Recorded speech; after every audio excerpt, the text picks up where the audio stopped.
All right, everybody, thanks for joining. This is Citizenship and Immigration Attorney Parviz Malakouti. This is our seventh mobility slash dual citizenship space on X. And today we're going to talk about the multiple citizenships of Elon Musk and what it means, why somebody would want to have at least three citizenships, what the benefits are, what the drawbacks are. And we're not choosing Elon Musk necessarily because we want to fanboy on him, but just because he provides a really interesting case study. Because he's an American dual citizen, and American dual citizenship is unique for a lot of the reasons we've spoken about before, and I'm sure we're going to speak about today. So we have Patrick here, we have Amin, we have David. Maybe some other people are listening anonymously. Anybody who wants to speak can speak. Everybody is welcome to speak. Just send a request and I will approve that. So just want to start off with a basic timeline of what we know about Elon Musk's immigration and citizenship history based off of public sources. And then we'll just open up and start going into some interesting topics. So South Africa, June 28th, 1971, born a South African citizen. His mother was born in Canada. She is a Canadian citizen. As far as we know, Musk was born. As far as I know, Musk was born a South African and Canadian dual citizen from the get go. He immigrated to Canada in 1989 to study. He's 18 years old, and then immigrated to the United States in 1992 on either an exchange or a student visa, which eventually became a work visa. And then he naturalized in the US in 2002. And then, of course, began his meteoric rise to one of the generational businessmen and obviously the wealthiest man in the world. As far as I can see from public information, the only the only citizenships that are publicly attributed to him are South African citizenship, Canadian citizenship, and then American citizenship. If anybody else has read anything else, regarding additional citizenships, please feel free, obviously, to chime in and correct me on that. But this is where we're at. We know he has at least three citizenships. Obviously, more citizenships would be accessible to him if he wanted them, and maybe he has acted on citizenship. So I would also be curious to discuss what if you were a practitioner, if you were an advisor, or if you were in his position, what additional citizenships, if any, would you pursue if you were Elon Musk? And then the other interesting component here is that he's got many children, 14 and counting, that are known, right? What are the effects on his children of Musk having all of these citizenships, both vis-a-vis whatever citizenships they may acquire, and then also as far as his wealth, transferring his wealth, U.S. exit taxes, worldwide, citizenship-based taxation. A lot of interesting components here. One other component which is in flux right now is Canada's citizenship by descent law. Canada basically typically only offered citizenship by descent to one generation that was born outside of Canada. And right now, Canada is in flux. They're in the process of greatly liberalizing this. And that's obviously applicable. That has some effect on Musk because of all the children that he has. And of course, I'm sure Patrick's going to want to chime in on that. So that's where we're at. That's his basic timeline here. We got Patrick, we got Amin, we got David, we got Michael listening. Open question for Patrick or Amin or anybody else who wants to speak. You know what? We'll start with this one. Do you think Elon Musk would only have three citizenships, or do you think that he may have acquired additional citizenships privately? And if so, which ones? Which ones do you think it would make sense for him to acquire? Yeah, I'll chime in here. Let me know if you guys can hear my voice. I've lost a little bit of it. Um, yeah, I'm fairly confident in my belief that he has another citizenship that he likely doesn't advertise, um, and that's either a product of him being such a large personality um, in Silicon Valley, kind of the citizenship, the designer citizenship du jour for a lot of Silicon Valley uh, founders who have significant wealth is New Zealand, um, classically for lifestyle and World War III reasons. But I would also argue that given his willingness to travel about the globe on behalf of Tesla, because keep in mind Tesla has factories in multiple locations around the world, um, and his and through SpaceX, I mean, naturally, space is, I've heard it argued that space is still one of the few most undervalued sectors of the economy for the future on a long enough time horizon. And so if you're a nation state, having Musk in your good graces is probably a benefit to your national interest. And so I wouldn't be surprised if there's something there like, you know, like an Emirati or a Saudi um, you know, uh, lever of interest where, those citizenships could be valuable, but they wouldn't tax you. That is something where, 10, 15 years down the line, as it relates to access to space, maybe that's a cheap insurance policy for a country. So I think there's a high plausibility that he has, you know, um, foreign citizenship documented with a passport in a safety deposit box somewhere, because it's probably not as safe, in his trailer down in South Padre Island. Patrick, given that Elon Musk is so public about being an advocate and a champion of free speech, and specifically the international free speech issues that arise by having online media platforms whereby a person says something, they write something, and it goes through the internet all over the world, every country. Given that, do you think he would pick up a try to pick up an Emirati or a Saudi citizenship, two countries that are quite antagonistic to what are considered Western notions of free speech? Or do you think that he might feel that he's insulated from that type of effect just because of his status and his wealth? Yeah, I think it's more the latter. I think, I mean, one could even make the argument in the last couple of years that there's some free speech issues in countries like New Zealand, um, which obviously I don't think is quite as dramatic as the Middle East. Um, but yeah, I think, there's a reason that second and third citizenships are generally marketed towards individuals who have considerable wealth, because, at the end of the day, significant wealth is the true insulator amongst global mobility, constraints, and other constraints, especially during times of conflict. So I think that his wealth definitely insulates him, and also if he keeps those citizenships private, at the end of the day, the free speech laws of those countries are generally for people who live there, because it's an element of forcing legitimacy of the government for those who it rules.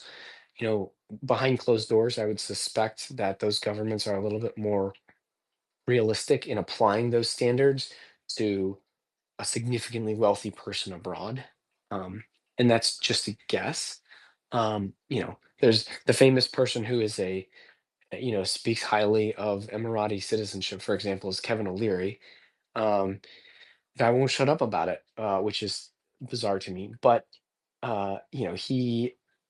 he's speaking on CNBC at least once a week now. So the chances that he runs afoul of those free speech laws, uh, are probably not zero. But he still talks about it pretty regularly. So I suspect that's because he doesn't live there. And when he talks specifically about his citizenship, it's almost always with these rose-colored glasses. And so I think there's kind of there's a self-selection process there, where it's like, if you talk about it, you're going to talk about it really positively. If you don't talk about it and you keep that secret, then you never have to be held against the standards abroad. I think this is probably a good way to look at it. Yeah, I mean, self-censoring basically, right? Okay, so Musk has Canadian citizenship, South African citizenship, U.S. citizenship. How do you think these are ordered for him? I mean, to the extent that they are in terms of importance. The only one he came into through naturalization, as far as we know, is U.S. Um, if you're Elon Musk, Patrick, which citizenships are you valuing the most, both for yourself and for your future children? Oh, far and away, it's going to be the U.S. citizenship is what he probably values the most, because he naturalized as a citizen. That's the most. There's certain ways to acquire citizenship, right? And I would say there's the one where you get it by birth. There's another where you essentially reclaim it, or according to new Italian citizenship by descent laws, it's to reacquire or to affirm one's citizenship, and that's generally through citizenship by descent, where you technically are the citizen by birth, but you're getting it formally recognized. And then there's one that requires proactive action on your part, and those are generally the ones where people feel as though they've invested the most, and therefore they value it the most.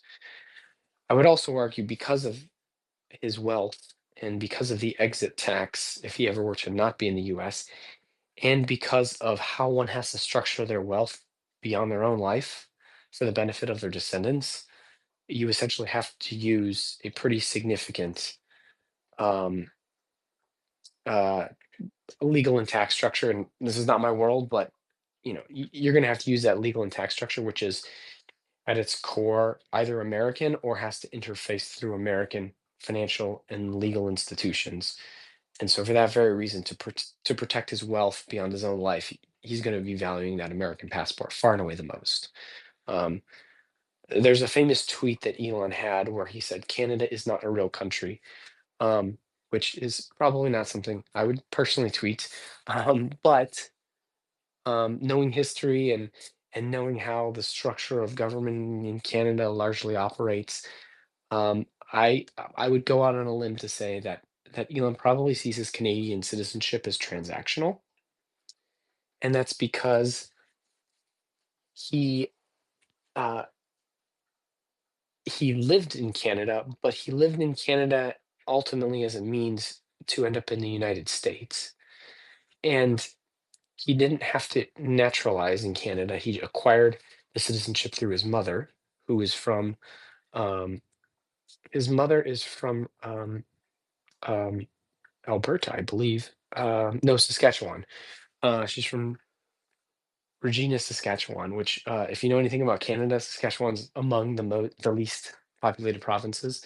Similar to, the least one is Manitoba, among those that are contiguous with the 48 states. And so he acquired Canadian citizenship, and then emigrated from South Africa to Canada, and essentially as a means or a stopping point in his life story to the United States. And if you consider that, his position as a kid in South Africa, born in the 70s, getting to the United States in a direct shot is a pretty significant hurdle, particularly if your parents are not coming with you and you're not moving as a minor. To doing it at your own volition is a challenge. And so I would imagine that he sees Canadian citizenship as transactional. And so, in terms of Yeah, ranking, yeah, I would say probably the U.S. first, South Africa second, because it's closer to his original identity, and then Canada third. yeah, you brought up an interesting point about using Canada as a means to the United States, as a springboard, if you will. And in fact, as far as U.S. immigration is concerned, Canadians have kind of special rules in terms of not just being able to enter visa free and not even having to file for ESTA, but uh, Canadians can apply for a whole host of non-immigrant statuses at the border, and that's a unique benefit. So a number of non-immigrant statuses Canadians can apply the same path that everybody else does through a consulate, or actually just prepare a packet and show up at the border. So Canadians definitely have better access to the United States than perhaps any other country in the world as far as it goes. So yeah, that's I'm not sure exactly how Musk applied in 1992 when he immigrated from Canada to the United States. But the bottom line is, this falls into the category of springboard benefits or consular shopping, as I call it, which is basically the idea that if you have multiple citizenship, you have two citizenships, and you're trying to reach a third country, you're advantaged in a lot of ways by having that second citizenship, because different citizenships have a different level of accesses to third countries, even just to the basic level of whether that third country has a consulate in your home country, whether they have a consulate that has a friendly culture, okay, towards applicants from your country, meaning, is the consulate in let's say one of your countries is I don't know, Sierra Leone, for example, the other one is Canada, right? U.S. consular officials in Sierra Leone are going to be a lot more prepared to be steeled against fraudulent applications, having immigrant intent, applying for a non-immigrant visa, a whole lot of components that work against the applicant. If you have two citizenships, especially if it's one from totally different part of the world, or one that has a different type of relationship from the third country that you're trying to land in, that you're trying to springboard onto, you're in a much better position. So I don't know the specifics of Musk's immigration in '92 to the U.S., but I would agree with you, Patrick. I would presume that he utilized being the advantage status of being a Canadian citizen in order to access the United States. One other interesting thing that comes up, right, is once you start getting into two citizenships or more, the question becomes of how first of all, whether all of the countries permit dual citizenship, or if they have partial exclusions to dual citizenship like some do, right? And then also how the citizenships get along with one another. Do they present obligations that conflict? During Musk's life, most of Musk's life, Canada and the U.S. have pretty much allowed unrestricted dual citizenship. Definitely the United States, meaning you could naturalize into American citizenship, keep your previous citizenships, and you could naturalize out of America, not out of, but as an American you could naturalize elsewhere and keep your American citizenship. Musk was born in 71. From 70, let's say from 71 to 90, pretty much it was difficult to be stripped involuntarily of American citizenship, naturalizing elsewhere. After 90, it's rock solid. The idea that you can naturalize elsewhere and not have your U.S. citizenship be jeopardized unless you naturalize elsewhere with the intent to relinquish U.S. citizenship. South Africa is a different story, though. South Africa, up until recently, up until just a few months ago, this year, if you were South African and you naturalized in another country, in order to preserve your South African citizenship, you had to file and be approved for a retention of South African citizenship. And just a couple months ago, that was deemed to be unconstitutional. So South Africans can freely naturalize elsewhere without having to file this retention of citizenship. Um, I've never filed one or had to guide somebody through trying to do that before, but as I understand it, the issue is it wasn't that they were so difficult to be granted, but plenty of South Africans just didn't know they had to do that, and then they naturalized elsewhere, and then by operation of law, they lost their South African citizenship, which is obviously devastating for somebody who was not expecting that and hoping to depend on that. But that's no longer an issue. So, as we have it now, go ahead if anybody wants to chime in. Was that you, Yeah, Patrick? so this is Michael, and I am married to a South African citizen who filed her uh, retention of citizenship before the update to the unconstitutionality ruling. And it's yeah, like you mentioned, it is extremely simple. It just had to do with using the national ID number and making sure that the in this case the U.S. consulate actually had her details uh, before she applied for her U.S. citizenship. But I did meet a few other South Africans who were just totally unaware of this, and most of them in the early stages of uh, their immigration to the U.S., and so they've benefited from this ruling. But yeah, I think awareness is probably the largest hurdle with that filing. Uh, Otherwise, it was all by mail. Yeah, thanks for that perspective. That's really interesting, Michael.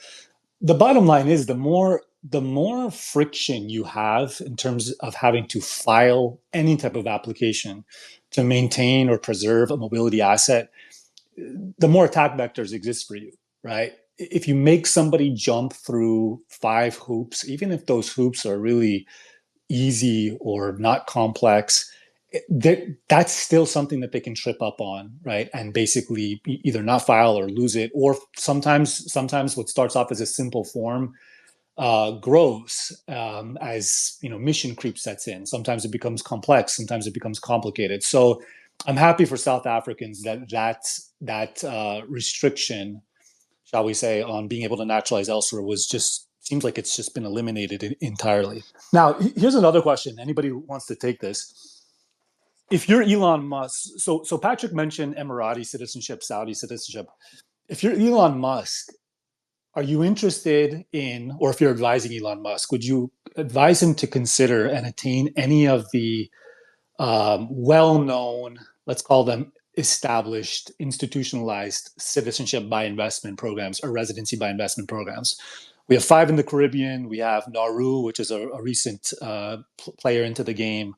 We had Malta, right? That's on the rocks right now. Turkey, and then of course a whole host of residents by investments.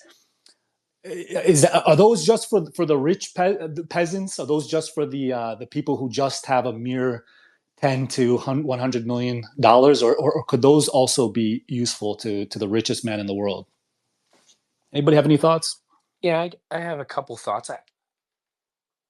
I'm going to preface it by saying I'm going to make the assumption first and foremost that this doesn't jeopardize any of Elon's security clearances as a weapons manufacturer with the United States government, because that's central to his wealth generation. But if that's not the case, then the open question is that with someone like Elon who has so much wealth, what opens you up as an attack vector from either a wealth perspective or a speech perspective? And so, you know, say a country that offers a CBI, albeit with real estate like Turkey, like, is that valuable for Musk? I would argue that potentially yes, because it's unique, but from a speech perspective and from a taxes perspective, what's the benefit for him? You know, I'm not sure. It would mostly be for his children, potentially. Um, I would see someplace very uncorrelated, like Argentina, potentially being very interesting for him. But in the more traditional Caribbean CBIs, I'm not sure that there's a really big benefit to him. And I would also argue that that's probably the case with Europe because he's been relatively public about support for political parties in Europe that a lot of the European kind of the EU leadership frowns on. And also from a tax perspective, as we've seen Europe become a lot more budget conscious as their energy costs have risen and their population is stable but not growing, and per person productivity is either not is stable or maybe slightly diminishing in the cases of Germany. um so the question of how and why taxes are going to be increased in the future, I think is a pretty big open question. So if you're someone like Musk and you have a lot of wealth and a lot of children, suddenly you're just opening up all these attack vectors. If you have a European citizenship, um, and so I'll leave it with this thought, and that is that outside of South Africa, Canada and the United States are both, jure soli, by virtue of soil, countries in terms of citizenship, and I don't think that's an accident. He doesn't. I think technically South Africa is a jure sanguini, like that's what they say. In practice, all of these things are a little bit looser, based on the tasks you have to do, um, but that's the only one that Elon has is the one by birth, is one by birth. Otherwise, they all are ones that he can't necessarily pass on unless he has some, um, level of ties to the country or time on the ground or whatnot. So I think that's interesting because it builds in some sort of, a little bit more intergenerational dynamism to the citizenships that they can use or relinquish. Patrick, I'm glad you brought up the federal security issue. That's a big consideration, and in fact, when I have Americans that come to me for consultations, whether it be for CBD or CBI or something else, one of the big things we talk about is what are potential drawbacks or attack vectors if they were to obtain another citizenship. And one of the things that I go over in my checklist is federal security clearances. Um, the bottom line is if you're a multiple citizen, or if you come into, if you're an American that comes into another citizenship, being a dual or multiple citizenship is a negative factor in a multi-factor test for federal security clearance. What that means is it means a person's not automatically precluded from being able to get the federal security clearance or losing it. It's a factor that cuts against them. And in fact, the form 86 for federal security clearances, the application, which is extremely extensive, as you can imagine, a federal security clearance application would be, it's quite thorough in asking about multiple citizenship. You know, it asks if a person has ever had or been a citizen of another country. It asks if they've ever renounced it. It asks if they've ever been issued a passport or a travel document, right? And the latter questions for a few reasons, but two of them are one, it's another data point for the U.S. Government to be able to run background checks on, and then two, it also it also is an indicator of whether somebody's tried to avail themselves of the benefits of that foreign country, right? It's one thing to say, I'm a dual citizen because it happened by operation of law. I took no action, okay, to basically obtain this citizenship or to gain a benefit from it, right? That happens by operation of law. If you're born in the United States to a mother or father that's a foreign citizen, there's a good chance you're born a multiple citizen. But when you apply for a passport from the country and travel on that passport, now you're taking action basically to avail yourself of the benefits of the country. You're becoming closer to the country in some way, shape, or form, right? Even if it's just a little bit. That is a huge attack vector for Elon Musk, in my opinion, because as you said, Patrick, so much of his wealth is intimately tied up with SpaceX and subcontracting that NASA does to him, to his companies. So that would be probably, as far as attack vectors or considerations for Musk to naturalize elsewhere. In my opinion, that would be probably at the very top of the list for him to consider and to get a proper analysis on, and possibly get legal opinion. That's so sensitive and so high stakes. I would be almost certain that he would be hiring lawyers to get legal opinion letters, and do heavy research to find out whether there's any chance of him losing or jeopardizing federal security clearance by naturalizing in a foreign country. Yeah, and I'm gonna change the theme slightly here, from a strike to a benefit, and I guess it would be a satellite benefit because um, people, generally speaking, people associate those with European citizenship, but it is access to educational benefits. Um, and I think the reason Elon would sees his Canadian citizenship as somewhat transactional is because he basically used it for that. I know he got Canadian. So I didn't know this, but I recently read that he obtained Canadian citizenship because it allowed him to avoid military service in South Africa because he didn't want to participate in. He says now, I don't know if it's true at the time, but he didn't want to participate in the apartheid regime at the time.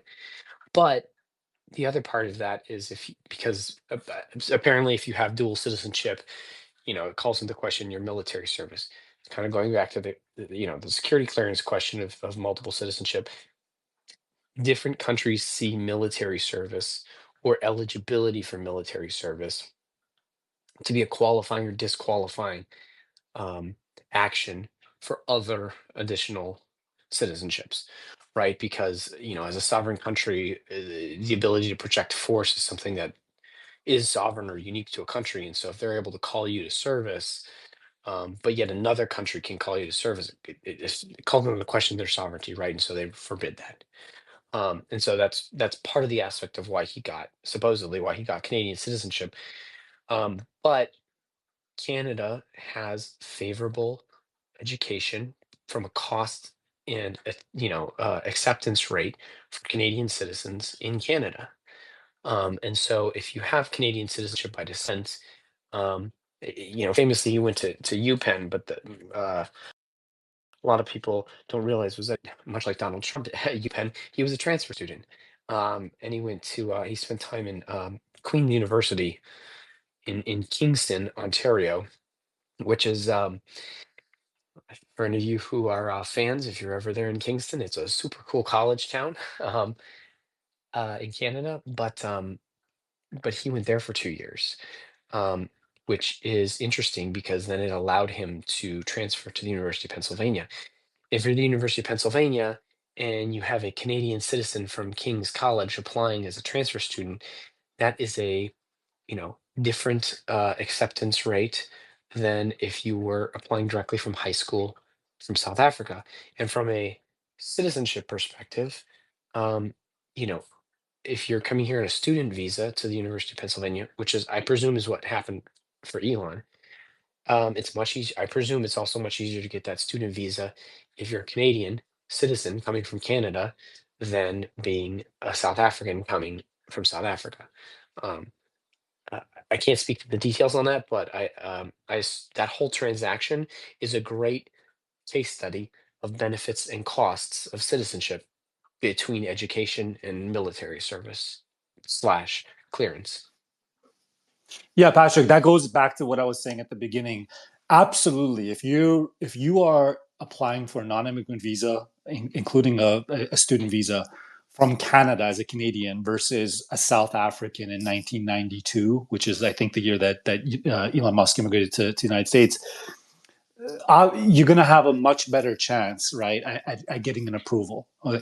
Non-immigrant visas at consulates are commonly denied for immigrant intent, for having immigrant intent. The U.S. Immigration Nationality Code says that if you apply for a non-immigrant visa, you must not have immigrant intent. And on top of that, there's another provision that says that you're automatically presumed to have immigrant intent. So what that means basically is that U.S. immigration law puts the onus on the applicant to prove that they do not have immigrant intent. What that means basically is that they're not trying to stay in the United States indefinitely. Now, obviously, a lot of people come to the US on a student visa or another non immigrant visa, and then eventually they decide that they want to stay. That's okay as long as the intent, I mean, technically, the way the law works is it's okay to have developed the intent to stay after the fact. But at the moment that you're applying for the non-immigrant visa and coming into the United States, you must have had non-immigrant intent. It's just easier to make the argument if you're coming from Canada versus South Africa, right? Because, and this might not be popular to say, but the presumption is, right? And I think I don't think it's unreasonable that if you're coming from a country that has a higher standard of life, you're less likely to try to just drop everything and overstay in the United States, even contrary to the terms of your visa, right? So there's no doubt, now Musk is obviously super talented. Maybe he would have also gotten a student visa applying as a South African from South Africa in 1992, right? But he took a path of lesser resistance. There's no doubt in my mind, and that helped him to come into the United States.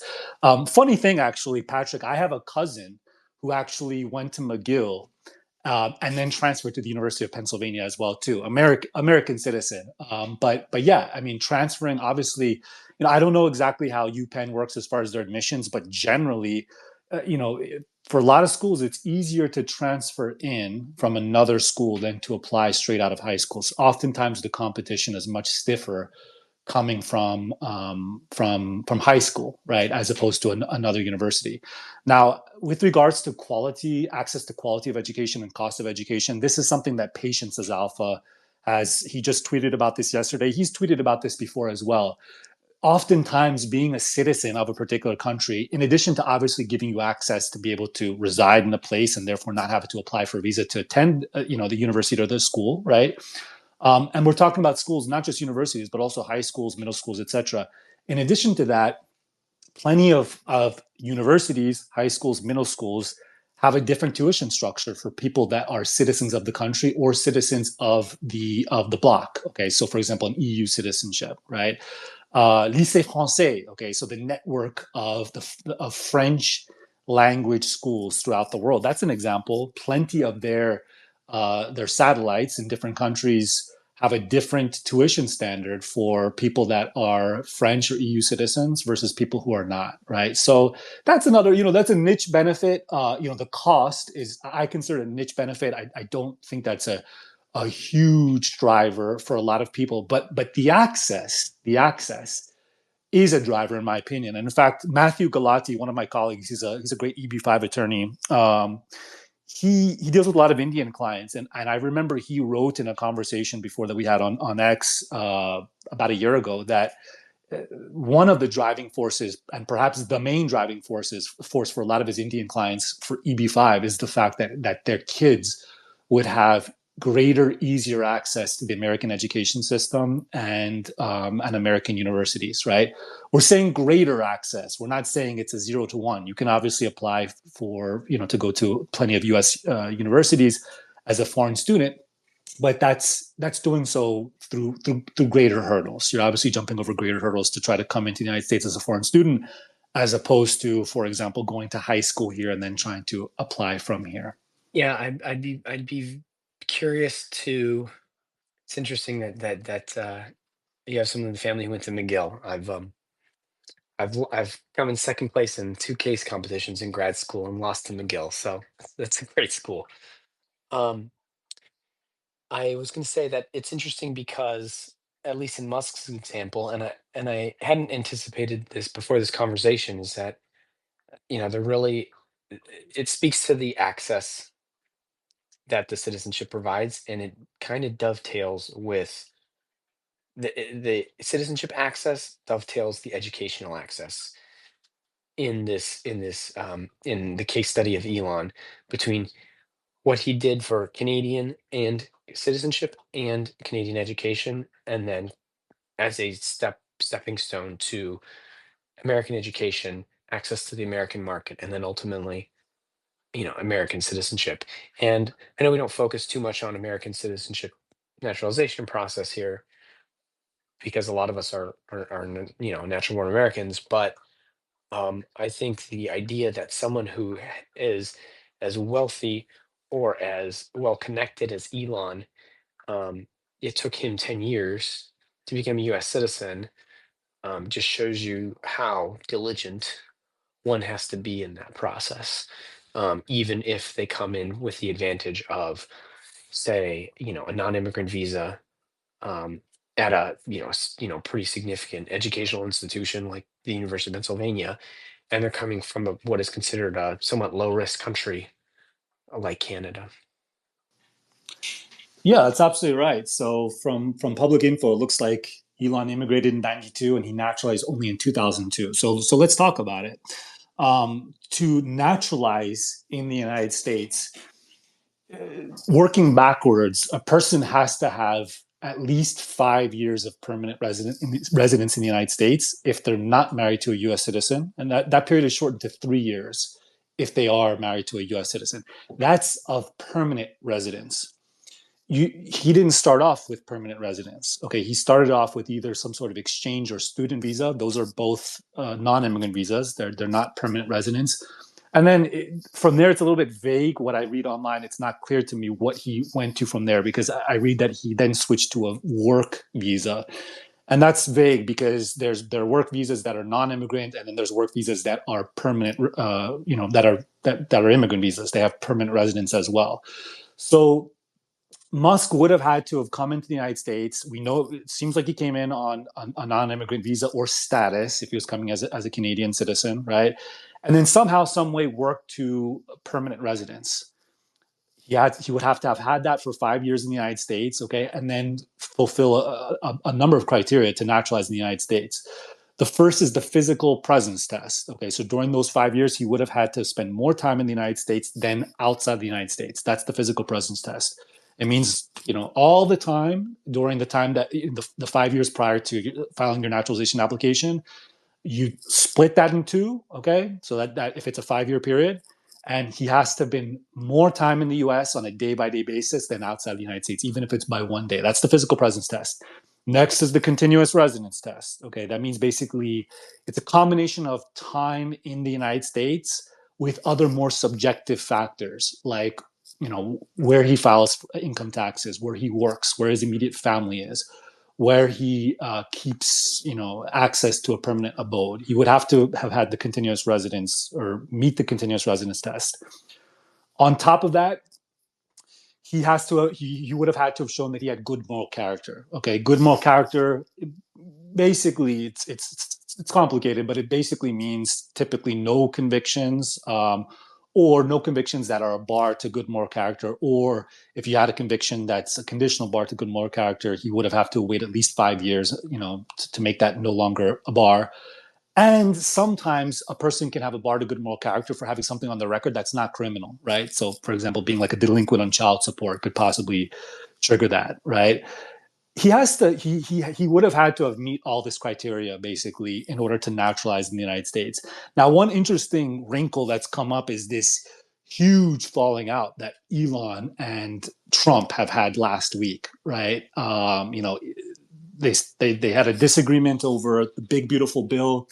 Apparently, Elon doesn't think it's so beautiful, and then Elon dropped his bomb saying that Trump is in the Epstein files. The reason that's relevant here is because that spurred some conversation in the immigration practitioner community, my community, and I commented on it as well about whether a vindictive Trump administration could try to come after Elon Musk's citizenship, and if so, how they could do so. And I tweeted about that. I tweeted that the way I would think it would look if the Trump admin wanted to do that is to basically comb through his file with a fine tooth comb, okay, and then try to find some sort of ground of inadmissibility he had before he applied for a green card, okay, and then make the claim that I'll get a little bit technical here. Forgive me, you got to get a little bit technical to explain this. Claim that the ground of inadmissibility, okay, was not disclosed on the green card application. Okay, that would cause what's called a material misrepresentation, which is a ground of inadmissibility. Okay, and then when he applied for naturalization, another criteria for naturalization, which I didn't mention before, is you have to have obtained legal permanent residence lawfully. If you had a latent ground of inadmissibility that was not discovered, okay, and it's discovered later, that means that the administration could make the claim that Musk did not obtain legal permanent residence lawfully. Okay, that's a criteria even 5 years later for applying for naturalization. So the way the attack would work is try to find ground of inadmissibility before Musk applied for the green card, claim that he didn't disclose it on the green card application, assuming that he didn't, right? Then claim that he naturalized, okay, having not obtained legal permanent residence lawfully, and then try to initiate denaturalization proceedings, which is not easy, by the way, to obtain. It's difficult to denaturalize somebody, and obviously, we presume that Elon Musk would have the greatest attorneys on earth at his disposal. So, do I think it's going to happen? Probably not. Do I think it's totally impossible for it? Do I think it's 0 or 1%? No. I think it's more than a 1%, but still a small minority. Depending on how they go. But that's that's the path to naturalization, and that's you know that's kind of illustrative of the liabilities that a person can pick up along the way if they're not going through the processes step by step correctly. Even if a person goes through, they go all the way through to naturalizing, they can still be held to account for a mistake or a lie or misrepresentation that they made even years prior, even if they've been living in peace all this time. And that's a question that comes up or I should say, an errant assumption that comes up in a lot of my consultations. Somebody will have a consult with me. They will have lied on a previous immigration application 7 years ago, and they still were able to proceed to legal permanent residence. And then, on the eve of naturalization, and I bring it up to them and they say, well, I was approved for the green card, like as if being approved for the benefit under false pretense somehow washes the liability away for the previous misrepresentation. That's not the way it works. Okay, that's not the way it works in the United States.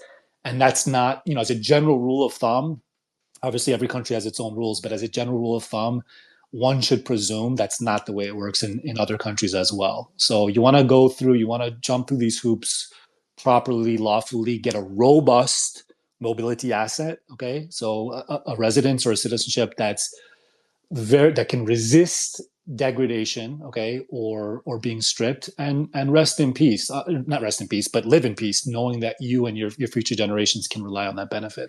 Like the phrase "chill in peace." Um, I like it. Chill in peace. um, yeah, the interesting, yes, what's interesting is that and I'm going to go back to the Canadian piece because it's uh, something I'm following closely nowadays. Um, and if it's okay, I'll walk through some of the legislation on Canada that changed during Musk's lifetime that made his citizenship possible, if that sounds good. Um, and so Musk was born in, it was 71, I believe, right? Yes, okay.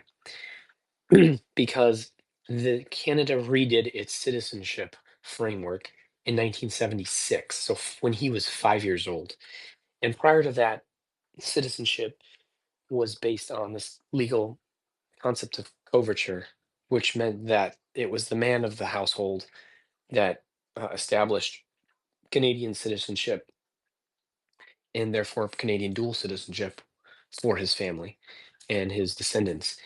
But 76 in 1976 came into effect in 77, changed that and said it could be either parent.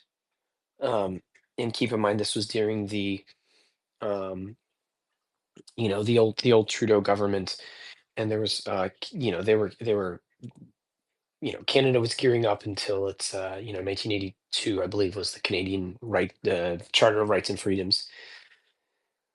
And this framework basically said both parents, had to be taken into account for passing along citizenship. And so it was likely that framework that allowed Elon to obtain Canadian citizenship because it was his mom that was a Canadian by birth and not his father.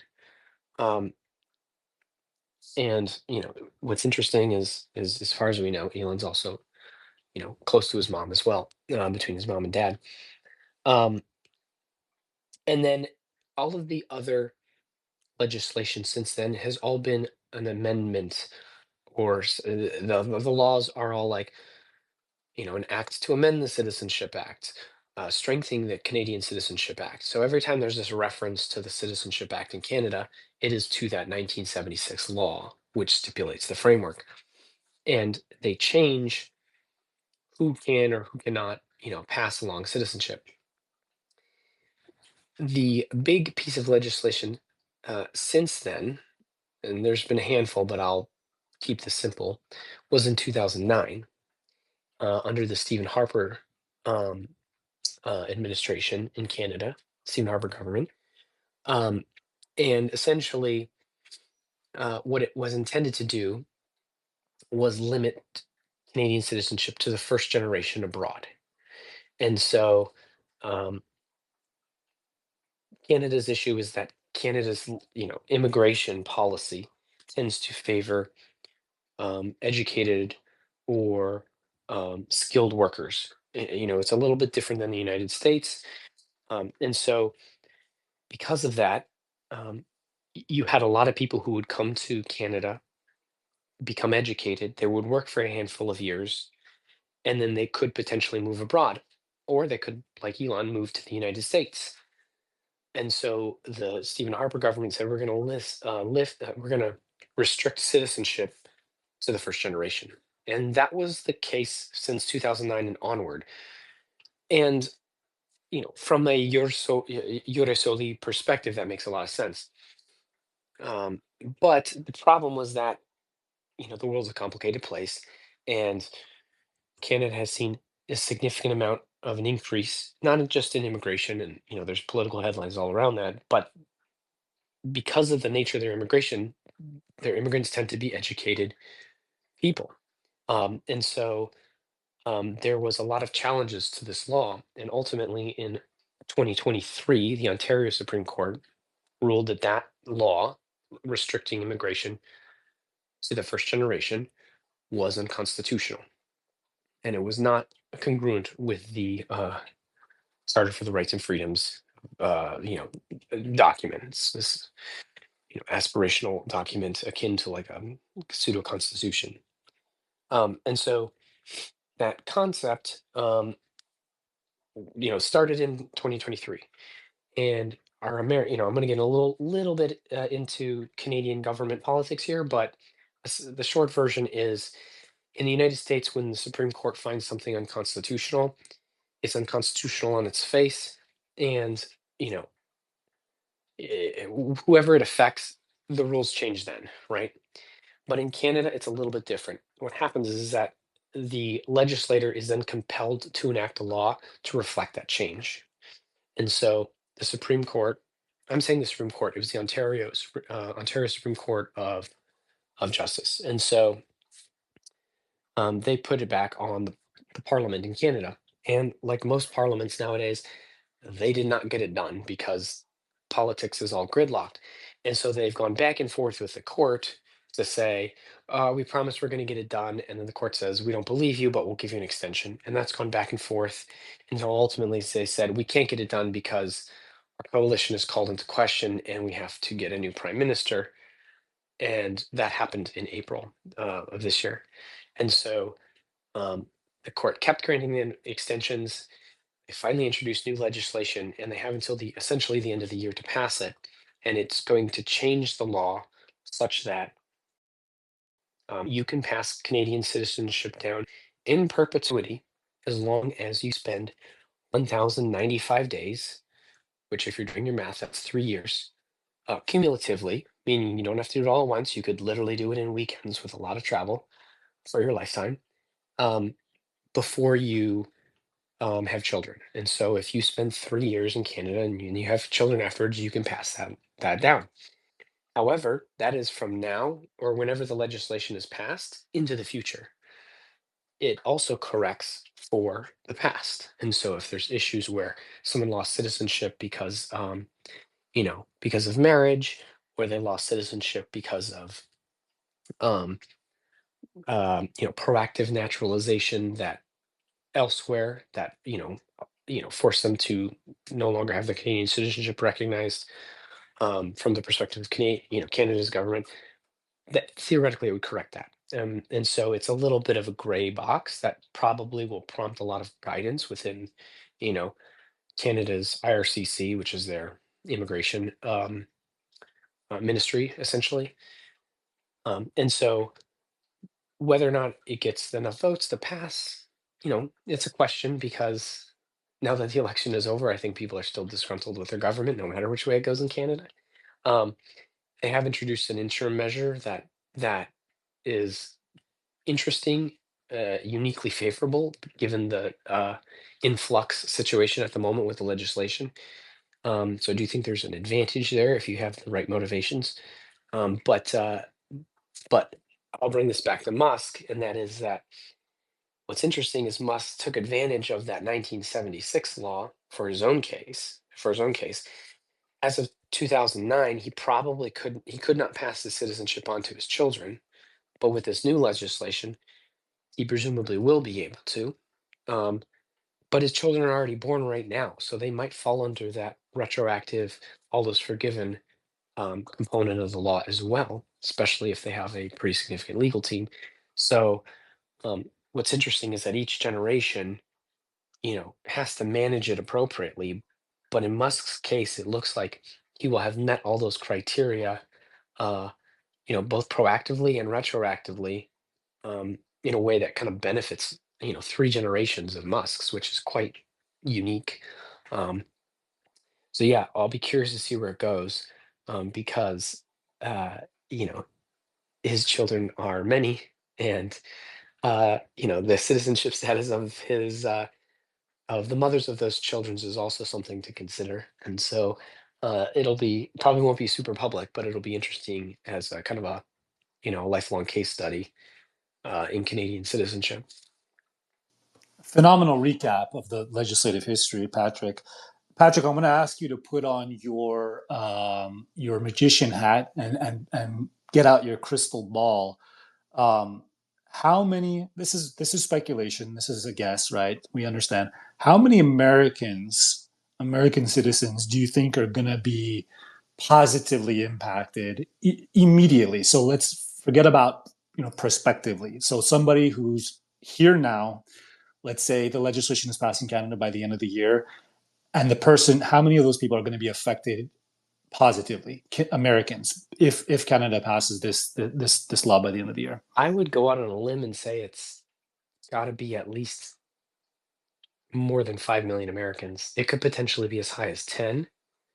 I'm going to put a little caveat to that because in Canada, everyone was a, I don't want to get too nerdy in the history here, but modern Canadian citizenship essentially began in 1947. And so prior to that, they were a citizen of the United Kingdom and colonies. And then prior to that, they were a British subject. And so if you have a grandparent who could have very easily been born in the 1920s, you know, in Canada, they would have been born. I picked the unfortunate decade. They could have been born in either of those two camps, British subjecthood or, a citizen of the United Kingdom and colonies. And so, whether or not they would have ultimately become a Canadian citizen in name and definition is an open question that the legislation doesn't address. And so, um, I think it's easier if you have an ancestor who was a Canadian citizen after 1947. Um, but the interesting part is that I would argue that there was probably more cross ancestry prior to 1947 with Canada. So, there's a lot of situations where a grandparent or great grandparent might have been from Halifax or, well, I was going to say Halifax or Nova Scotia. Those are the same place. Um, who are from, the eastern seaboard, English speaking countries. Uh, Quebec is a little bit more insular because of language reasons, but the Ontario border across, um, the Great Lakes, famously has a lot of, you know, um, um, cross, a lot of integration between ancestors and economies. That increased a lot during Prohibition. Actually, people forget that. Um, and then that's definitely true on the very western part of Canada and the United States between Vancouver and Seattle. So I would think that it's north of 5 million Americans. I think it's probably closer to 10, if I'm being a little optimistic. Whether or not people have a positive view of Canada and say, yeah, this is something I should get, I don't know. I think that Canada has some unfortunate stereotypes attached to it nowadays for a certain section of the United States. But I mean, people forget how valuable Canadian citizenship is for most of the world. And as a differentiator for basically being a similar travel document to the United States without some of the, um, uh, you know, without some of the drawbacks that comes with being a world hegemon when you're traveling abroad.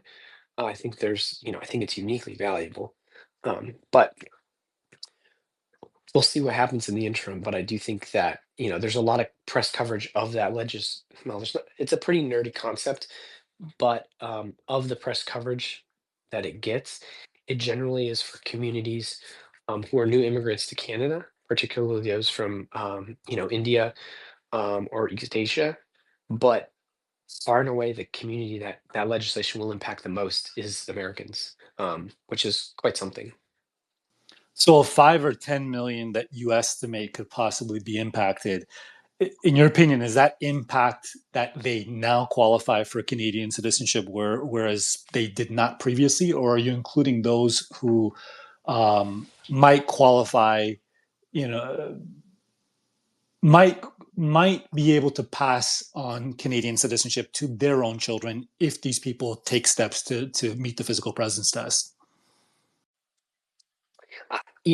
I think it's people who qualify right now based on an ancestor. I think that 3 years to then pass it on forward is pretty limiting because a lot of Americans don't necessarily want to jump to Canada just to pass on Hey citizenship. guys. Hey, Alex. And so I think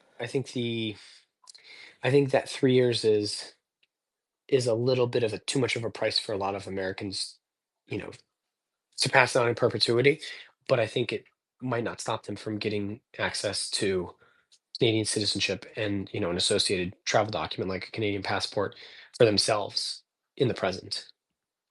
Got it. That's exciting stuff. We got Alex Ogorji here. Alex, pronounce your last name, please, so I can know going forward.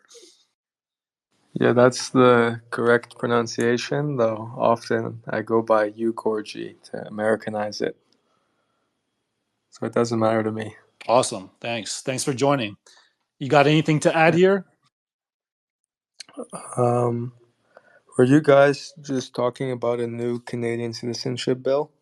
We were, and this is in the context of Elon Musk and his children. Okay. Yeah, I haven't reviewed the new one. I think it just came out this week, if it had. Is Yes, that the one? it came C3. It came out on, Yeah. I think it was formally named on maybe Thursday last week or Friday. Um, it's quite hot Okay. off the presses. From my understanding, it's very, very similar to C71. Um, Okay. I haven't found any differences Yes, yet. I can maybe comment a little bit about C71. Yeah. And uh, I don't know if you guys had discussions about the 5-4 grants at all. We haven't had a discussion about it. We kind of glossed over that part because the basically explained the legislation and said that there's a favorable interim measure in the interim.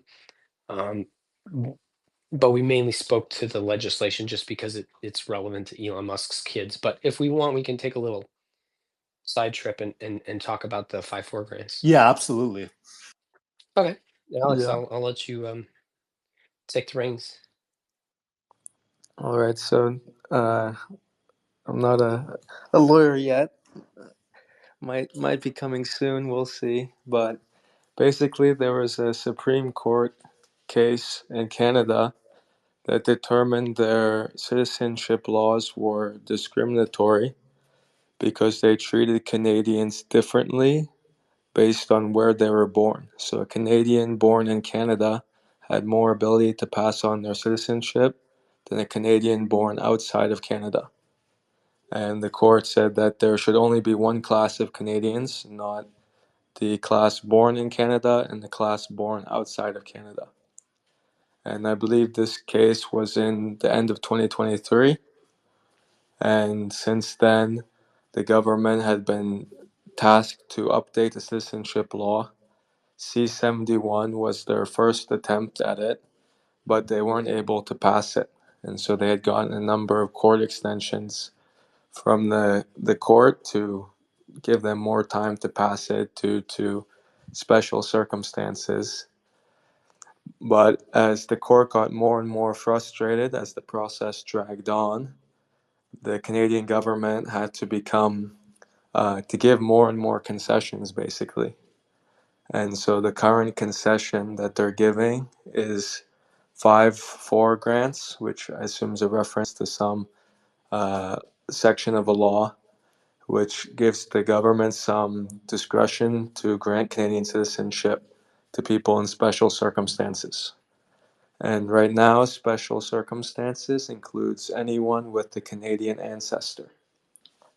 And from what I've read, that can go back 5 or 6 generations even. So it can be way, way far back. You have to be able to show the descent, but in theory, if you can show your descent, then currently one can apply for a 5-4 grant. And the government said in one of its court cases that they hadn't rejected anyone that could demonstrate a line of Canadian ancestry. So that's a pretty cool opportunity. Usually in this space, things get more strict. The Italian citizenship restrictions is the most recent one, in terms of citizenship by descent. But there seems to be a rare opportunity now for people to apply for 5-4 grants. There was some debate over whether C71 or whatever bill comes next, which apparently is C3, would be as permissive as the current passing or giving a 5-4 grant to anyone that applies that can show ancestry. And so there was a suggestion that everyone who could qualify should apply soon. In addition, there was also a debate on what would happen for future generations. So, in theory, if you got a grant of citizenship, you would be equivalent to naturalized, meaning it would potentially be easier for you to pass your citizenship on than if you received it by descent and you'd spend 0 days in Canada. So, I'll stop there and let you guys interject. That was a great summary. You actually put a lot of information out there in a very good, very efficient, and well cadenced way. Yeah, section 5. So the reference 5.4 is the section in the Citizenship Act of 1976, which allows the government to grant citizenship on a discretionary basis. And Alex, the points you made about the favorable terms of this interim grant that they're providing now is interesting because two things. More and more people now know about the grants, and so the processing times, which used to be like a month, have now gone up to about like 5 months. And so the question is, if you get an application in now and it takes more than 5 months, but then they pass the citizenship law, how do those two things interact? Which is a really interesting supposition because it comes down to like if your application is in now, but then the law comes out, are you adjudicated based on when you put in your application for a grant, or will you be processed from an administrative perspective for citizenship under the new law when it passes? Um, it also goes back to the questions. It also goes kind of back to the thought process we've had around when is citizenship accessible, or when is it effective, right? Like, um, if you're, if you are applying for citizenship by descent, you have your citizenship acknowledged by you were born with it, but by your birth date. Whereas if it's provided in a grant, it's effective the day you take an oath, akin to naturalization. And so, your ability to pass citizenship on in the future, um, can be different between those two scenarios. And what happens if you get a grant, then the citizenship law passes and it does apply to you and you could get citizenship through the law. Do you then just keep and hold on to your grant, or do they automatically backdate the laws as applicable? There's some open questions about how that process works. Um, but what's interesting about it, I think, and Alex, you again pointed very correctly to this, is that the court wants their ruling to be followed, and so the government has been put in a position where they have to provide citizenship under this grant structure as a concession. And so every time they go back to the court, there's an impetus for them to have processed X number of applications. Um, and to date, they have not rejected any 5.4, Section 5.4 citizenship grants. But how many they've actually processed that they've received, I would argue that it's probably maybe around 25%, maybe 20%. And so that backlog is increasing. And how that backlog is treated once citizenship passes is going to be kind of an open question, I think. But it is a unique political process, and therefore it has produced unique opportunity among people who may or may not have a Canadian ancestor. And I'll finish with I have a a colleague who reached out to me about this, who had a Canadian Quebecois ancestor from like 1798. And I was like, I will, if you really want me to, I will help you with this, but I'm like 99% confident this is ancient history. But the modern concept of Canada, because it was, it wasn't one colony, it was a series of colonies. We see Canada as a monolith nowadays, but Newfoundland and Labrador was a separate colony. Prince Edward Island is famously, fairly independent in its government style. Quebec was always its own thing, and then for a while, British Columbia was its own um, um, colony as well. And so the time where it became quote unquote Canada was the Dominion of Canada in 1867. And so I would argue that if you do have an ancient ancestor, that's probably the date cutoff. And Alex, I think you said 5 or 6 generations, and so I think that kind of coincides with that date, someone being a citizen as of that time, which is potentially quite advantageous because people often forget Canada was a frequent stop for a lot of English and Irish and Scottish migrants on their way to the United States. They spent several years in Canada because um, most of the most of the steamers that left Europe went to Canada first because it was part of the British Empire. And so, I think that's part of the reason why this legislation is so interesting is because there's a lot of people out there who have that one ancestor, who got off the boat in Montreal or Quebec, and then ultimately made their way to the United States. Phenomenal info, both of you guys, Alex and Patrick.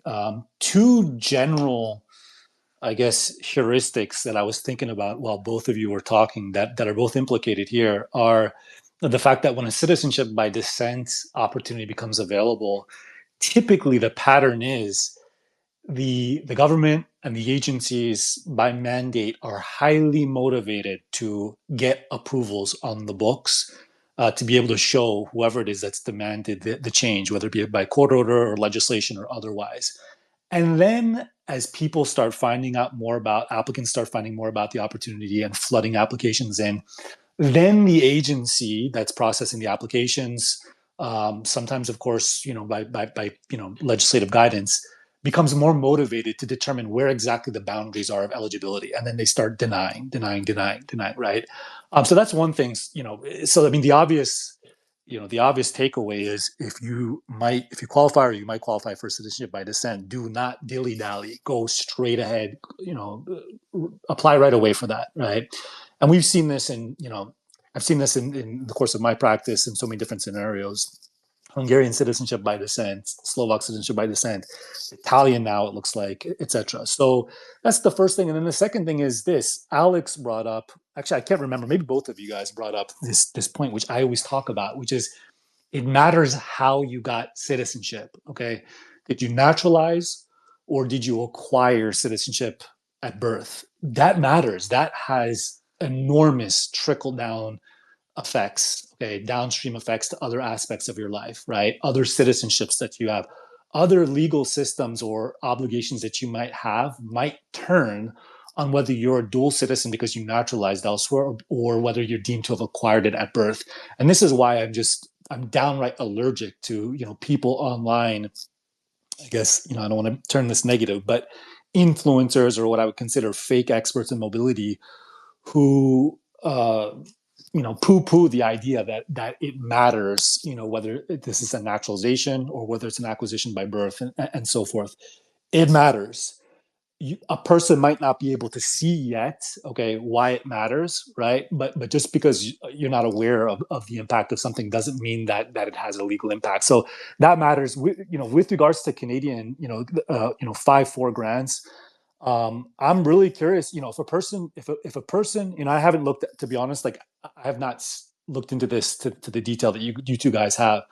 But I would imagine, right, if a person, gets Canadian citizenship through a 5-4 grant, if Canada deems that to be treated as a naturalization and then the law passes, you know, some of those people are going to research their own scenarios. They're going to get counsel, and they're going to determine that they might be better off being able to make a claim that that this is a citizenship, a Canadian citizenship that's backdated, and then possibly apply under the new law to basically make the claim that they acquired citizenship. And I don't know how that's going to go, of course, but I think the incentive is definitely going to be there for some people to do that. And we see this in other contexts, right? Like, not all grants of a citizenship are created equal. Not all forms of any type of status are created equally. One thing that comes to my mind is I'm a California, this is a different area, but it's related. I'm a California, post-conviction relief practitioner too. I help people that have convictions in California get some sort of post-conviction relief. They're not all created equal. A rehabilitative expungement in California doesn't have as many benefits for the person as attacking the conviction through a 1473.7 vacater or some sort of other claim, right? But sometimes people went on their own or through help, and they got the rehabilitative expungement. Okay, does that mean that they're foreclosed from trying to basically claim another stronger level of post conviction relief? Well, depends on the case, but usually not, right? And so, that's just by analogy what came to my mind immediately, thinking about, what Alex said, which is, possibly Canadians being considered to have naturalized if they get a 5-4 grant, and then the law passing, and then, possibly being able to take a free upside shot at applying under the law to make the claim that they actually have a backdated Canadian citizenship that they acquired by birth. Yeah, what's Well, interesting. Oh, Alex, I'll let you speak first.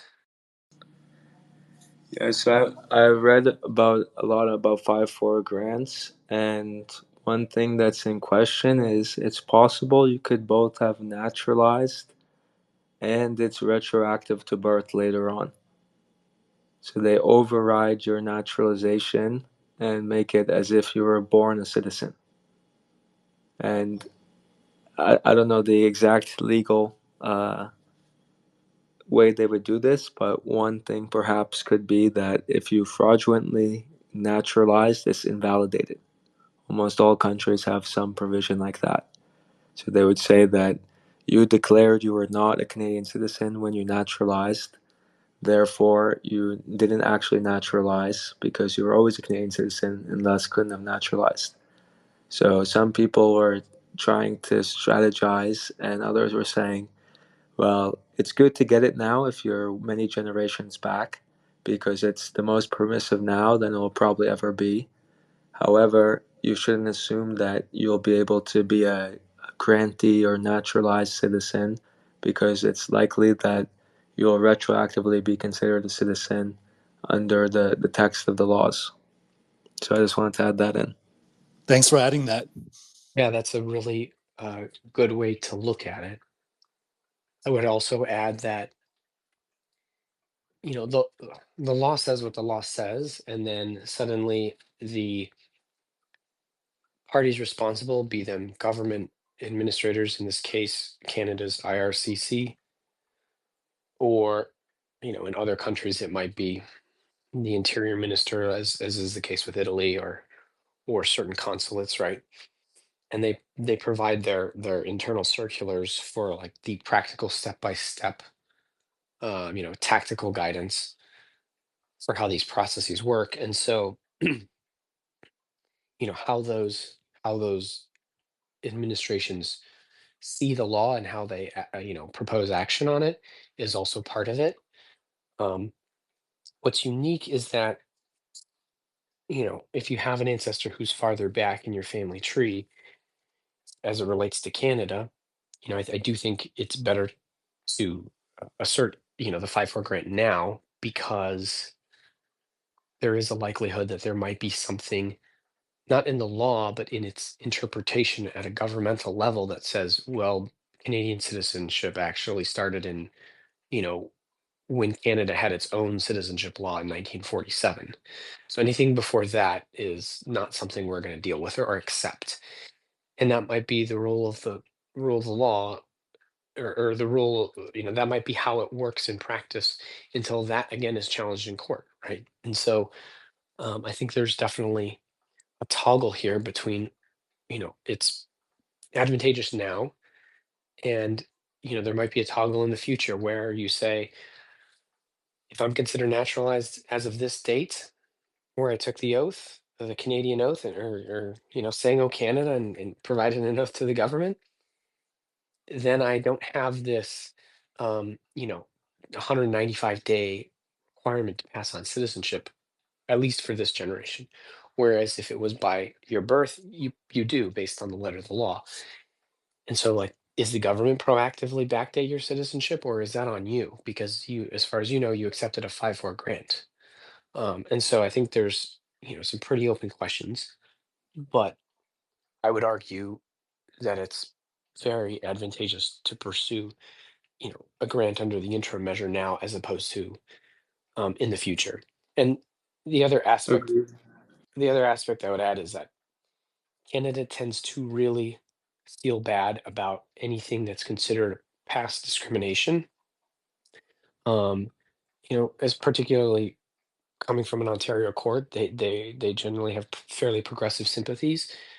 And so if you have an ancestor who was, say, female and couldn't pass on citizenship because of pre-1977 laws, um, then, or pre-1947 laws for that matter, um, then it definitely behooves you to take advantage of the grant process now, because the letter of the law in the future might have a generational limit or whatnot. But as it relates to grants, the government is probably much more sympathetic to past discrimination on a longer term basis now than they might be in 2 or 3 years when they're flooded with applicants and there's guidance that says anything beyond 1940, anything older than 1947 is questionable.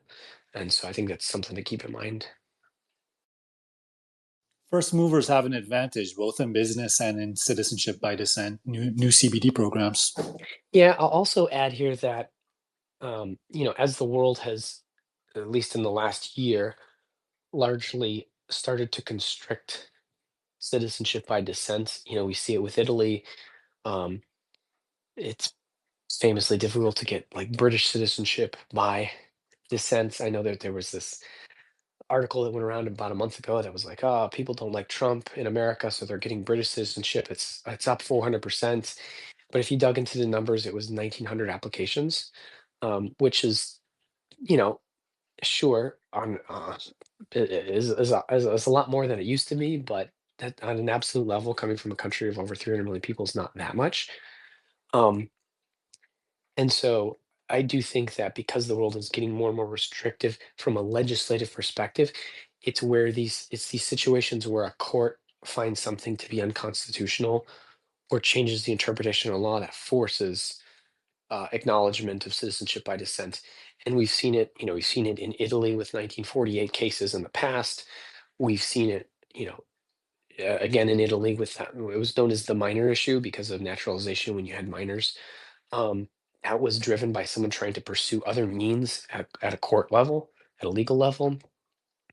Um, you know, uh, there is a provision of the 1982 British Citizenship Act that was passed in 2022 that tried to make up for past um, discrimination in the law. It's called British Citizenship Otherwise by Descent. Um, and so and that's open to interpretation of a court. And then in the case of Canada, we've seen that it's coming out of the Ontario, Superior Court of Justice. So there's this tension in the world where countries are trying to, you know, appease either bureaucrats who are processing citizenship by descent claims, like in Italy, or appealing to, domestic politics where people are like, yeah, we don't want a ton of people claiming foreign citizenship. And at the same time, you have a lot of courts who are saying, based on the modern sensibilities and our interpretation of law or past discrimination, we're expanding this. So that tension, I think, you see play out, and it does open up these pockets and windows where it really pays dividends to be a first mover. Have you guys talked at all about adoption? No, we didn't. Because I think that's also an interesting thing to look at for citizenship laws. I actually, And so I actually have some experience with that for Italy, but yeah, it opens up a lot of different. Every country kind of treats it differently, but if I get what you're suggesting, Alex, I think the short version, without specifying any specific country, is that particularly for European countries, more often than not, they will allow you to obtain the citizenship of your biological parents and obtain the citizenship of your adopted parents. And so, for example, if you are an American, um, and you have US Italian dual citizenship, and you adopt someone whose biological parents, they were born in, say, Colombia, they come to the United States, they get their own US birth certificate issued with their adopted parents' names on them. Could that person then claim Colombian citizenship, American citizenship, and Italian citizenship? And um, I know in this scenario that they could obtain Italian citizenship um, under the new laws, provided that they're registered within 1 year adoption. But whether or not they could claim Colombian citizenship, I think so. I actually don't know. But a lot of European countries are fairly sensitive to the concept of adoption as it relates to citizenship acquisition and by descent. Is that, Alex? Is that what you're kind of hinting at? I was just thinking in the context of uh, the Canadian one, there could be some implications. Because imagine you're pregnant now, or will soon be pregnant, and if your kid was already born, they could potentially get a 5-4 grant. We don't know how quickly they'll pass this law or what the process will be exactly, but potentially they could get a 5-4 grant and be a citizen. But if you have a kid in, let's say, 5 years, it's quite likely that unless you spent the 3 year time period in Canada, you would be unable to pass your citizenship on to that kid. But at birth. But if you were to say, okay, you can adopt a kid, then you could have more time to build up your days, and then that kid would have a better chance of receiving Canadian citizenship. Oh, I see what you're saying. Um, yes, the interesting thing is that as a Iure Soli country, that number of days doesn't matter if you're born in Canada. And so I do wonder if someone who lives in America and is a Canadian citizen that never spent 3 years in Canada, does it not, and you want to, grow your family, would it not make sense Like, to do some my form of birth understanding, tourism and have them born in Canada and have your children born in Canada? maybe it depends, but then you give up another country of doing birth tourism, right? And it seems you're heavily Anglo, North American Anglo in particular, centered if you have Canadian American. There are some advantages of being a born dual citizen, as I think we all know, but I, I would think a potential option could be you live on the border. I mean, this all depends, right? Most people aren't very flexible in what they can do, so they just got lucky with good ancestry and good location to be born in, or they didn't. But for the more mobile people, you could conceivably live in Detroit and you just hop over to Canada every day, build up your Canadian days, and that could be a potential strategy one could deploy. Yeah, that's an interesting strategy. And I definitely agree with you, Alex. Most people don't have that type of location freedom to do it, but some do, and that's increasing. And a lot of those people who do have location freedom are very interested in what we're talking about, diversification. I'm curious to know what counts as a day. I'm sure the answer's out there somewhere. I haven't looked this up. What From, counts as a day in Canada? One of the from what I've read, it's if you enter the country at all, even if it's just for 5 minutes. You know that Got library it. on both sides of the country? You just go over there, and step across. Oh, I'm in Canada, I'm in the US, and I mean, proving it's one thing, right? It's easy to do it, but to document it, you probably want to go to a highly regular border crossing where they can stamp you in. I don't know how they stamp in Canadians. I guess they don't, and you have the freedom of information request your entries. I'm not That, exactly sure about how. that's what I would think. That's what we do for what I do for Americans sometimes when we have to prove that. And for what it's worth, for proving U.S. physical presence for naturalization, it's just stepping a toe inside the country for any period of time. So obviously that's just the U.S., but that's it's Canada. definitely possible that that's the same in Canada. Yeah, it seems from what I've read, it seems Canada is the same. So you could do something pretty cool with getting both in theory, right? You could stack days towards both. If you had I don't know what you would need. I guess you get a EB5 in the US and some kind of visa in Canada equivalent. And you live on the border, you could theoretically naturalize in both countries over the course of a few years. Now, my thought process was you time it to a season that you enjoy. So you either spend like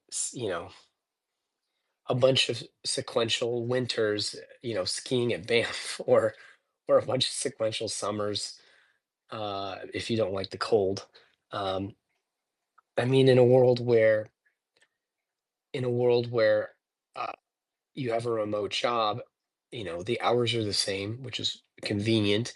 And the other part is that you could theoretically time it so you don't so you spend the time in Canada without necessarily triggering taxes as well.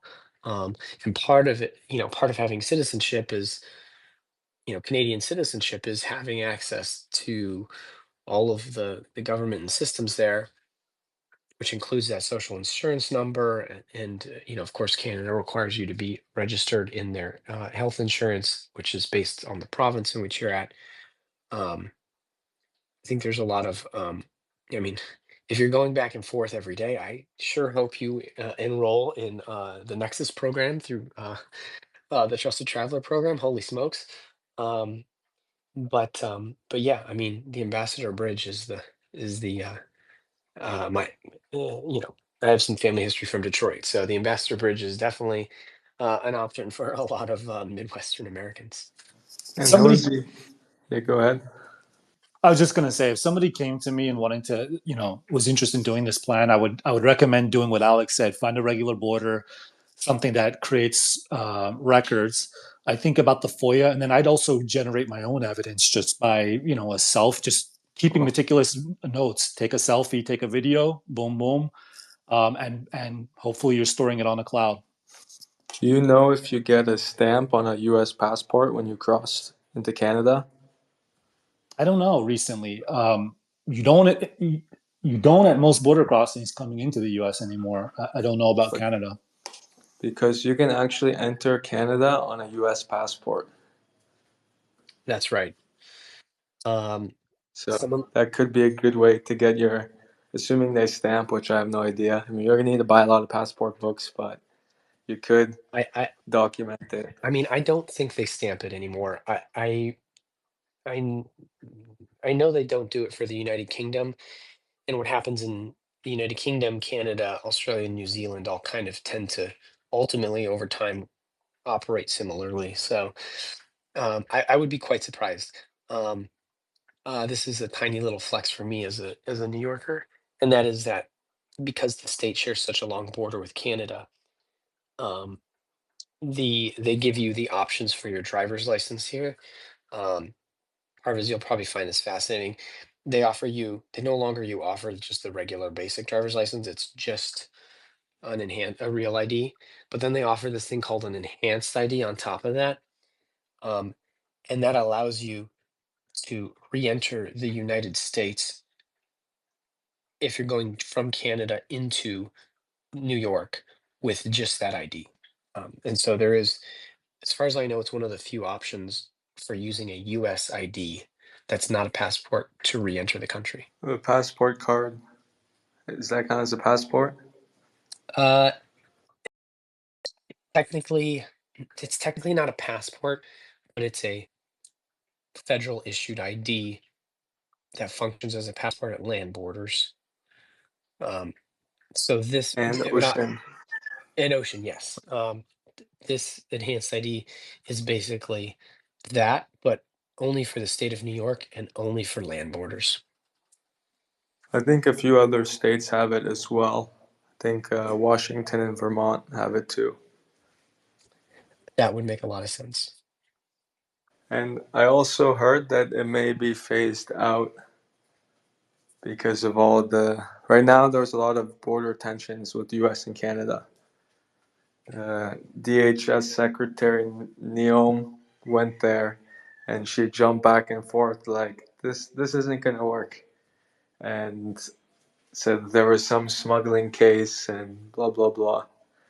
And so they're increasing the border security on the Canadian US side as well. And I heard that the driver's license stuff is somewhat at the discretion of the border official. So it might be worth reviewing that in context of 2025 as things change. It probably will stay around for a little bit and get phased out over time, but I would not be surprised if that goes away. But I think it's really cool. The only problem is many of those states are really high tax states, so it's not the best place to be based if you have a choice. Oh, duly noted. I agree with you because I do think the argument will fall along the lines of that. Unfortunately, it's political, so political now, but historically, that's the same lines that falls for immigration, which is that it is a federal issue, therefore enforcement is a federal matter, and so a state issued license, even though that state issued license allows you to come back into that state, the act of re-entering the United States is managed by a federal process. Therefore, we require a federal ID. I do think that's where the world will go, but as a plan C, D, or E, um, at a land entry, I think is a nice pseudo insurance policy, at least for the moment. Something I've been thinking about a lot is the ability to cross borders by land is really useful because a lot of the measures that are being enforced are done at the plane level.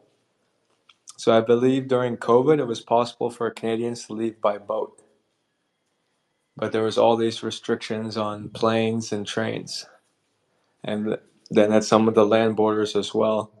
But the boats had fewer restrictions, and then also land borders in general. Usually, you can drive or walk into Mexico if you have Mexican residency. I mean, often they don't ID you at all on the Mexican side. But that land border, usually they have to move it quickly. They have more options, passport cards, enhanced driver's license, and they may accept other passports. So it seems cool if you could get a contiguous line of citizenships going from Canada as far south as you can go.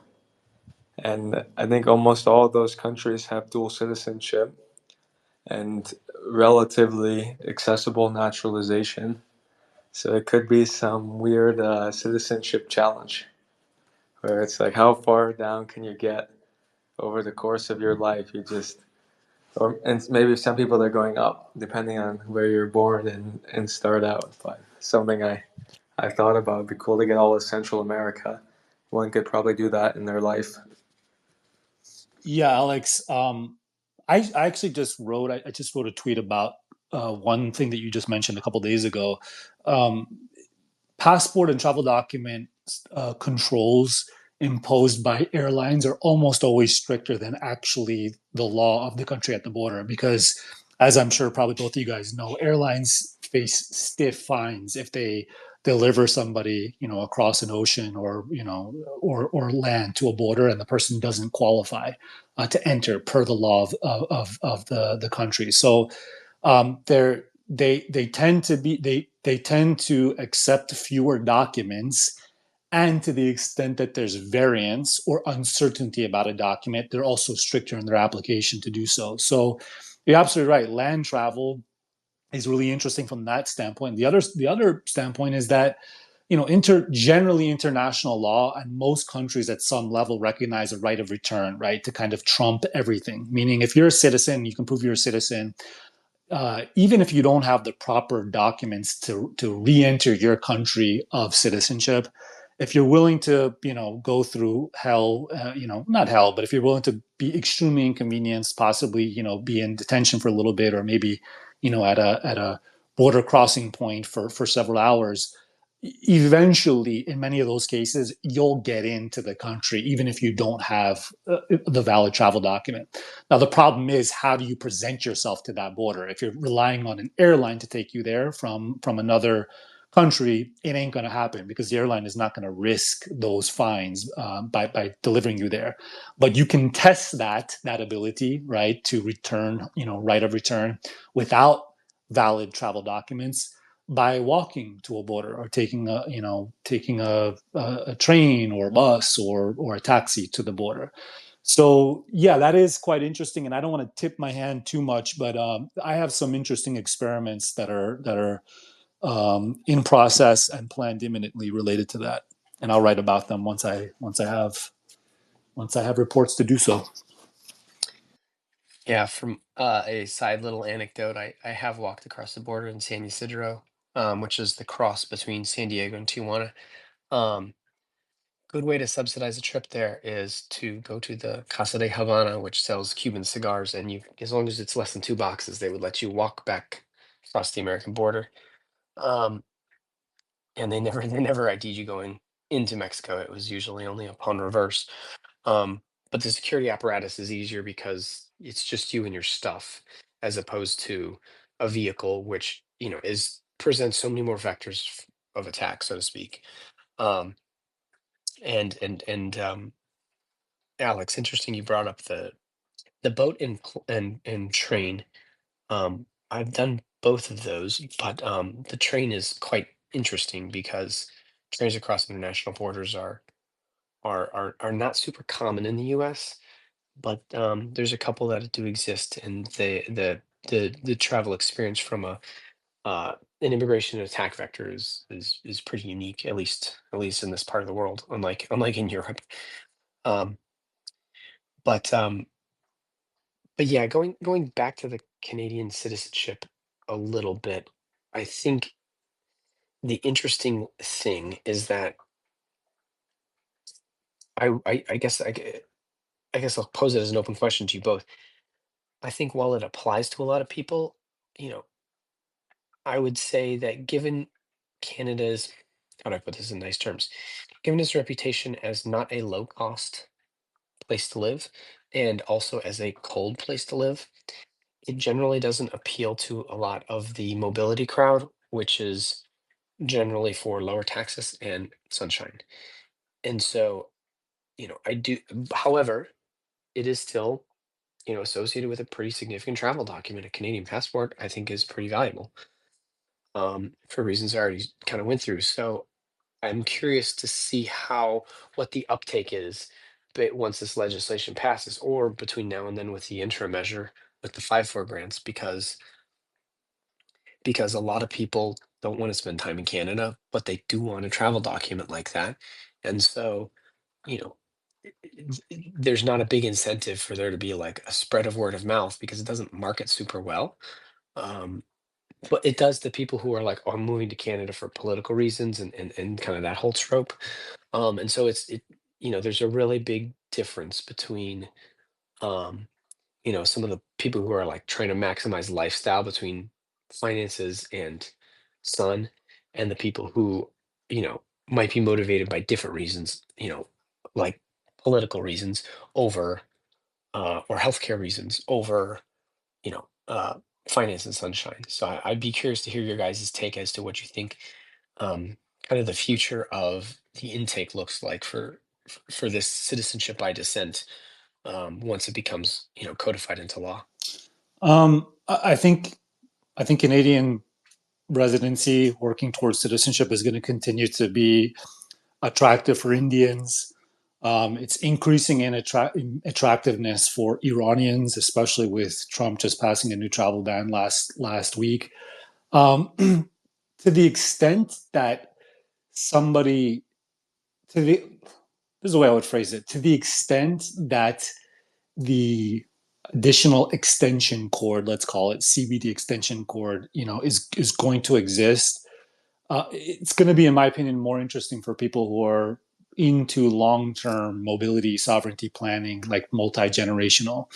Um, that's a pretty, relatively small group. We got 8 billion people on Earth, right? So even a small group among the 8 billion is still, several tens of thousands or maybe even hundreds of thousands of people. But as I think everybody would probably, I think both you guys would agree that field, that interest is growing in my opinion, fairly rapidly, right? So I do think there's going to be some people out there. They're going to say, you know what, I got this work opportunity. I'm gonna bite this bullet, and I'm gonna move to Canada. I'm gonna have permanent residence for 3 or 4 years. Hit the minimum physical presence requirements, and naturalize, and I'm going to basically set that for my, I'm going to do that as something for my future generations, like a gift for future generations. I don't know how motivated people are going to be to go there solely for that. I think it's going to be a difference maker for people who also alternatively have some sort of opportunity in Canada. That's, sorry, just quick thing to add. That's separate from the group that, a young person who qualifies for Canadian citizenship and will only be able to pass it on to their children after the person has a certain level of physical presence in Canada. Yeah, I do think there's going to be some of those people who are going to say, you know what, let me post up in, I don't know, Detroit or Buffalo or wherever, and then and execute that plan that Alex mentioned earlier on. Yeah, I think Canada is one of the best for U.S. persons who are international and may one day renounce, because you have probably the best entry rights into the U. I mean, I guess that's a whole debate in itself. Could probably be a space of different jurisdictions with entry rights into the U.S., right? But Canada is one of the best, certainly the best passport of places with great entry rights. And so we'll see how things play out with the citizenship burdens of being American. Are they going to go up? Are they going to go down? How will other countries react? But assuming things were to stay as they are today forever, then I think people who are international, living overseas, or plan to, might want the next generation to be able to do so as a Canadian. And so I think it's worth considering for many of those people. And yeah, that would be my thought. I think Canada's great travel document. It gets a lot of flack, but I mean, I think it's even a pretty good country too, all things considered. It just happens to be next to America and is outshined in many regards by America, but that may change over time. Yeah, just to chime in real quickly on what you said, Alex. Canadians, I wrote an article on this like a year ago. Canadians, the title of the article is "Renunciation of U.S. Citizenship with Maximum." It's something like maximum access to the United States as a U.S. renunciate, and yeah, it's Canada. It's Canadian citizenship, followed by ESTA access, basically. And I write in that article about the most important qualities for a person who's renouncing U.S. citizenship to be able to have the highest and strongest level of access back into the United States. It's Canada. It definitely is. It's just, from my experience, serving clients, different clients are different. They prioritize things differently. But when somebody has attained a certain level, they being physically present for hundreds of days over a period of years in a country is oftentimes less palatable for them than even they think it will be at the outset of the plan. It's kind of like, a lot of these people, a lot of these types have, grinded hard, really put in hard work to make it to where they're at in life. And when they're planning, a lot of them, the bottom line is they don't want to have to be physically present, in a place for several years. Well, sorry, for the equivalent of several years, right? Obviously, you can spread out the days for straight naturalization in Canada. You can spread out the days over, I believe it's a 5 year period. But yeah, agree with everything you said, Alex. Yeah, I'll bring this back to Elon and say that I think I think the education aspect of it, particularly for Elon and for anyone who particularly relates to Canada or Canadian citizenship, either by descent or naturalization, one way to look at it is, time spent on the ground at university is still time on the ground. And I know that there's certain situations where you or might not be there for a non-immigrant reason, but if you if you plan it appropriately, there are perhaps ways to structure it where you're there on an immigrant visa and then also attend university, you know, or if you already acquired the citizenship and need time on the ground, why not go to a Canadian university? Um, and then you're set for life, right? And so I think as it relates to planning for life's big chapters, it gets really hard when later in life when you have more responsibilities and you've grinded for a bunch of years, like Parvis, just like you said with clients. But when you're a kid, you know, maybe that time on the ground at a university in Canada or another country provides you an opportunity to maintain a citizenship benefit, or the benefit of a citizenship, or be able to pass it on. And I think kind of having that plan at the outset for your kids might be valuable, right? Like someone like Elon, who did spend if he didn't spend 3 years, he's probably visited Canada enough since then to be able to qualify for that 1,095 days under the new legislation. All he has to do is tell his kids, hey, all you guys have to do to pass it on thereafter is spend 3 years in Canada. That's a lot easier to do when you're spending 3 years at university or 4 years at university in Canada, or you go to summer camp as a kid in Canada for like 6 summers or something like that. Well, I don't know if that math adds up, but you get the point.